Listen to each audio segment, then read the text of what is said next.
പച്ച തുവരയ്ക്ക എങ്ങനെ ഉപ്പേരി വയ്ക്കാമെന്ന് നോക്കാം. പോകാം വീഡിയോയിലോട്ട്. തുവരയ്ക്കെല്ലാം തൊലിച്ച് ക്ലീനാക്കി എടുത്തിട്ടുണ്ട്. അത് കഴുകി നമുക്ക് കുക്കറിൽ വേഗം വയ്ക്കാം. 3 വിസിലാണ് ഞാൻ വിടുന്നത്.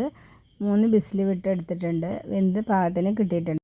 ഇനി ഗ്യാസ് കത്തിച്ച് ചീനച്ചട്ടി അടുപ്പത്ത് വെച്ച് ആവശ്യത്തിന് എണ്ണയും ചേർത്ത് കടുക് പൊട്ടിക്കാം. കടുക് പൊട്ടിയ ശേഷം അതിലേക്ക് സബോള അരിഞ്ഞ് വെച്ച് ചേർത്ത് കൊടുക്കാം. കുറച്ച് നേരം വഴറ്റാം.